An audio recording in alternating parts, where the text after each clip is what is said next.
Trading में सबसे मुश्किल काम क्या है? चार्ट्स को समझना? नहीं, असल जंग तो अपने ही जहन से होती है। हर कोई कहता है जज्बात पर काबू रखो, लेकिन क्या हो अगर ये कोई जाती कमजोरी ना हो, बल्कि एक ऐसी पहेली हो जिसका एक बहुत ही सीधा साधा हल मौजूद हो। आज हम इसी हल की बात करेंगे, और ये हल हैरान कर देने वाले तौर पर एक बिजनेस प्लान में छुपा हुआ है। अच्छा, एक बात सोचें जरा। जब कोई दुकान खोलता है तो क्या कोई उसे कहता है कि अपने जज्बात पर काबू रखना?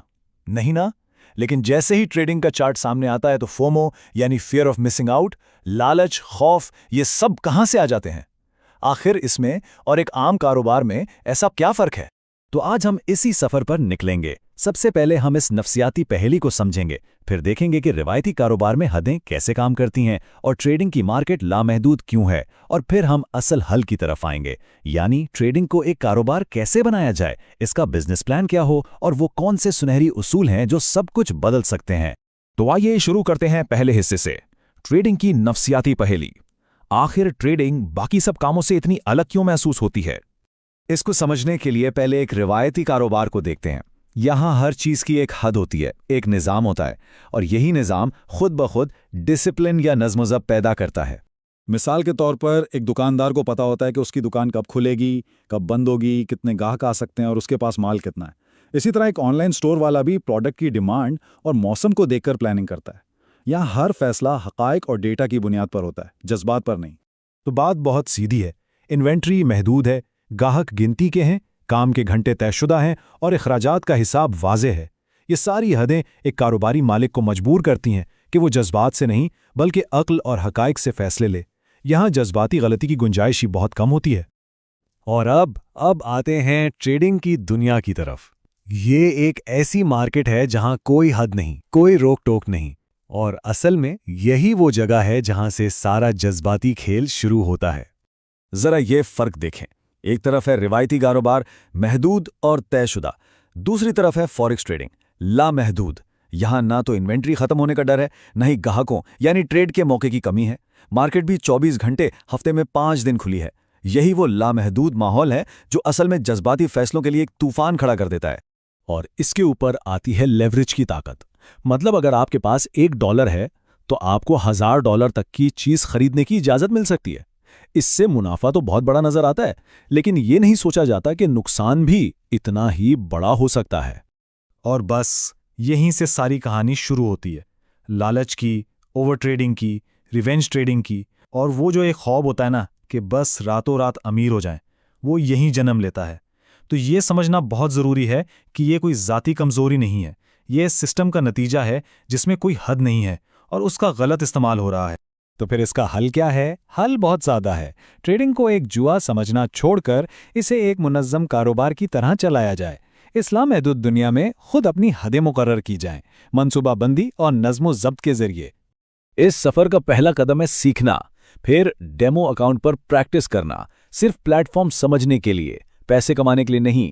लेकिन असल ट्रेनिंग तब शुरू होती है जब असली पैसा, चाहे वो $50 ही क्यों ना हो, दांव पर लगता है। वहीं पर हकीकी जज्बात सामने आते हैं और वहीं से नफसियाती तरबियत शुरू होती है। इसके बाद अगला कदम है खुद को समझना। क्या आप फंडामेंटल ट्रेडर हैं जो खबरों पर ट्रेड करते हैं, या टेक्निकल ट्रेडर जो चार्ट्स पर इन्हिसार करते हैं? एक अच्छा बिजनेस प्लान हमेशा किसी की अपनी शख्सियत और महारत के मुताबिक ही बनता है। चलें अब असल काम की तरफ आते हैं, अपना ट्रेडिंग बिजनेस प्लान बनाना। ये वो उसूल होंगे जो आपके और मार्केट के दरमियान एंगेजमेंट के रूल्स तय करेंगे, खासतौर पर रिस्क मैनेजमेंट के लिए। ये टेबल देखें, ये आपके कैपिटल को मैनेज करने का एक सादा सा रोड मैप है। ये रिस्क मैनेजमेंट के पेचीदा ख्याल को आसान उसूलों में बदल देता है। जैसे कि अगर अकाउंट $8000 का है तो लॉट साइज 0.01 से ज़्यादा हरगिज़ नहीं होना चाहिए, और दिन में 2 से 3 ट्रेड्स काफ़ी हैं। और अब बात करते हैं रिस्क और रिवॉर्ड के तनासुब की। 1 के बदले 3 यानी 1:3 का रेशो क्यों अहम है? क्योंकि इसका सीधा सा मतलब है कि अगर आपकी एक ट्रेड भी कामयाब हो जाए तो वो पिछली 3 नाकाम ट्रेड्स का नुकसान पूरा कर सकती है। लंबे अरसे में कामयाबी का राज इसी में छुपा है। और अब आता है बिजनेस प्लान का सबसे अहम हिस्सा, वो सुनहरी असूल जिन पर कोई समझौता नहीं हो सकता। ये आपकी रोजाना की चेकलिस्ट हैं, आपका हिफाजती किला हैं। पहला उसूल, एक बार जब आपने अपना स्टॉप लॉस या टेक प्रॉफिट लगा दिया तो उसे कभी भी तब्दील ना करें। आपका तज्जिया ट्रेड में दाखिल होने से पहले मुकम्मल हो चुका है। अब जज्बात को फैसले पर असरअंदाज ना होने दें। दूसरा उसूल, आपने दिन में जितनी ट्रेड्स करने का फैसला किया है बस उतनी ही करें, इस पर सख्ती से कायम रहे। ये उसूल आपको ओवर ट्रेडिंग से बचाएगा जो कि लालच या बदला लेने के जज्बे से पैदा होती है। तीसरा उसूल, सिर्फ अपने मुंतखब करदा ट्रेडिंग सेशन में काम करें। ये बिल्कुल एक दुकान के खुलने और बंद होने के औकात की तरह है। ये आपकी ट्रेडिंग में एक ढांचा लाता है और आपको हर वक्त मार्केट में कूदने के जज्बे से रोकता है। चौथा और आखिरी उसूल, नुकसान को कबूल करना सीखें। इसे कारोबार का एक हिस्सा समझें। नुकसान को फौरन वापस जीतने की कोशिश, जिसे रिवेंज ट्रेडिंग कहते हैं, अकाउंट खाली करने का सबसे तेज तरीन रास्ता है। तो इस सारी बात का निचोड़ क्या है? देखें, मकसद अपने जज्बात से लड़ना या उन पर काबू पाना है ही नहीं। असल मकसद एक ऐसा सिस्टम, एक ऐसा निज़ाम बनाना है कि जज्बात की ज़रूरत ही ना पड़े, वो गैर मुताल्लिक़ हो जाएं। कामयाबी किसी सुपर ह्यूमन की तरह अपने जज्बात कंट्रोल करने में नहीं है, बल्कि एक बेहतरीन सिस्टम बनाने और फिर उस पर अमल करने में है। तो आखिर में इसकी हतमी तारीफ ये बनती है, ट्रेडिंग एक कारोबार है। ये कोई कसीनो नहीं, कोई लॉटरी का टिकट नहीं। ये एक मुनज़्ज़म मंसूबा है जो उसूलों, नज़्म-ओ-ज़ब्त और एक ठोस प्लान पर चलता है। तो अब सवाल सिर्फ एक रह जाता है, आप क्या बनना चाहते हैं, एक जुआरी या एक बिजनेस ओनर? इंतखाब आपका है और यही इंतखाब आपकी ट्रेडिंग का मुस्तकबिल तय करेगा।